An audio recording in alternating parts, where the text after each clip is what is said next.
welcome to my YouTube channel. So finally, we are starting organic chemistry, some basic principles and techniques. In every video, I am going to be talking about 10 points and some points I'll explain and a few points I am going to give as homework for you to find and tell me in the comment section. Wherever you find a violet color star in the video, you have to find and tell me in the comment section. And also we are going to be solving few sums. First point for today is carbon exhibits catenation. What is catenation? Find and tell me in the comment section.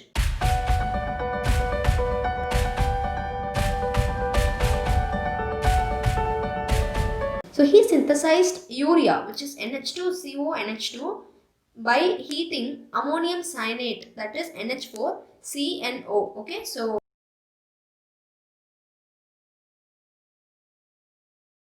now let's see about alkanes, alkenes and alkynes.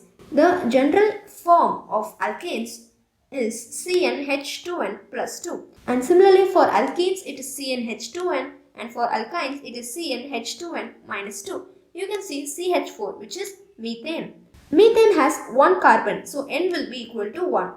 C1H2 into 1 plus 2, which is CH2 plus 2, which is CH4. So this is how you need to find whether it is an alkane or an alkene or an alkyne. So when a compound has one carbon, the prefix you give is meth.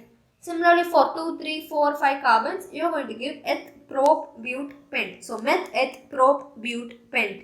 Please be thorough with this. This is the basic thing, okay? Meth, eth, prop, but, pent. That's it. And based on the general form, you can decide whether it is an alkane or an alkene or an alkyne. Now, two more things you need to find. Does methane exist and does methane exist? So, I told you to find what is catenation and then I told you to find whether methane exists and methane exists. Make sure you are going to answer all the questions in the comment section.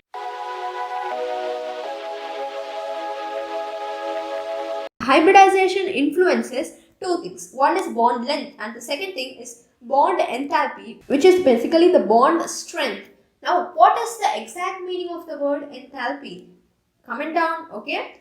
Till now, you need to find 4 things and tell me in the comment section. Catenation, methane exists or not, methane exists or not. Then, what is enthalpy?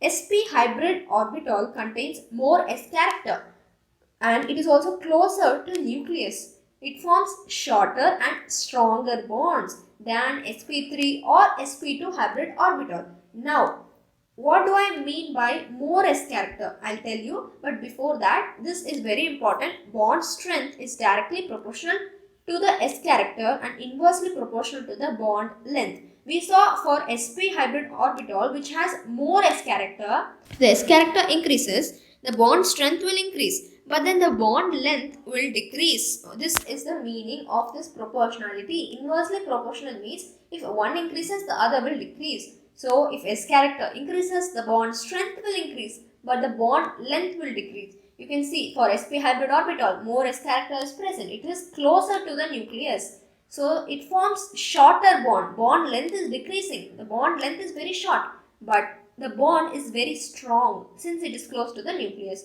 Bond strength is going to increase. Now, sp has more S character. How did I tell that? If you see, S is 50%, P is 50%. 1 plus 1. So, it is 2. 100 by 2 is 50%. Like that. Similarly, for sp2, it is 2 plus 1 is 3. 100 by 3. Like that. 33.333. 66.66. Similarly. Okay. For sp3 also, you can see 3 plus 1 is 4. 1 s orbital and 3 p orbitals. So, that's what I meant. 3 plus 1 is equal to 4. 100 by 4 is 25.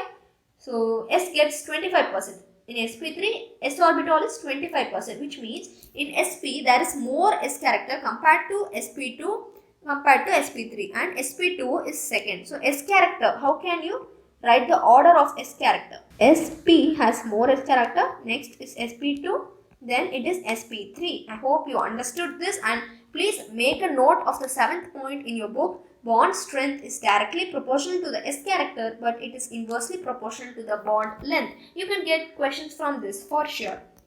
Let's go to the 8th point. It's about sigma bond and a pi bond. Sigma bond, there is linear overlap of orbitals. In pi bond, there is lateral or sideways overlap. Okay, so I have drawn few diagrams and I have also taken some pictures, you can see. So this is basically a carbon.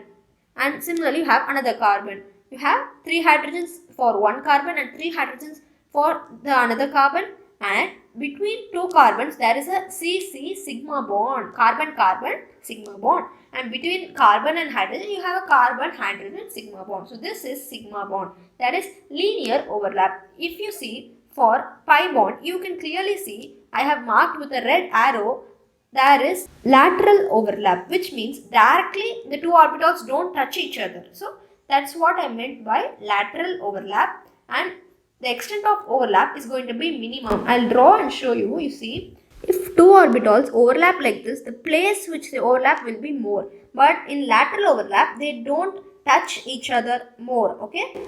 So even if they touch, it will be very less. It will maybe touch like this, but not as much as linear overlap. Here you can see more contact, surface of contact is high in linear overlap. So I just wanted to show you the pictures of sigma bond and pi bond. Now let's go in finding what is a pi bond. So generally if you see between two carbons, if there is a single bond, then it is a sigma bond.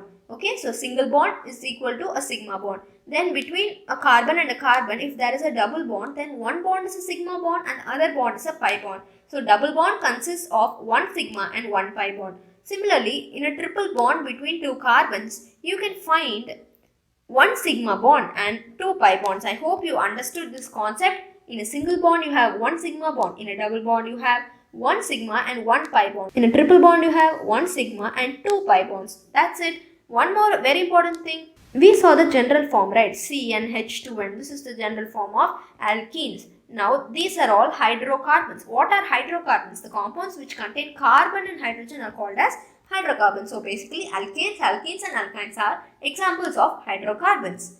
Okay, so now, let's go to the 10th point for today. CH2 double bond C double bond CH single bond CH3. Now, in this compound, I have just written the compound. I have expanded the bonds and shown you. Okay, so like this, you need to expand and see how many sigma bonds are present. First, let's count the number of carbon-carbon sigma bond. We have 4 carbons, first of all. You can see, let me mark this as a sigma bond. Similarly, there are 3 sigma bonds, right? 3 carbon-carbon sigma bonds. Next, let's come to the carbon-hydrogen bond. This is a carbon-hydrogen bond. Number 2, number 3, number 4, 5, 6. We have 6 carbon-hydrogen sigma bonds. Then carbon-carbon double bond. How many double bonds are present? We have 1, 2. Okay, we have 2 carbon-carbon pi bonds. How am I saying that? Just now we saw that a double bond has 1 sigma bond and 1 pi bond. So we can totally find we can see 2 double bonds in this compound. You can see clearly. So one will be a pi bond and the one will be sigma bond. That is very clear. So I hope you're clear with this. So in this compound we have 3 carbon-carbon sigma bonds, 6 carbon-hydrogen sigma bonds and 2 carbon-carbon pi bonds. Now I am going to give few questions for practice. I am giving you 3 questions for practice. You need to tell me 3 things over here. How many carbon-carbon sigma bonds are there? How many carbon-hydrogen sigma bonds are there? And how many carbon-carbon pi bonds are there? Okay, so let me see who is going to answer all the questions which I asked. You need to find all the things which I have highlighted in gold color and tell me in the comment section. Let's see who is going to get everything right. If you like the video, then hit the like button and keep supporting me like you always do. Thank you so much.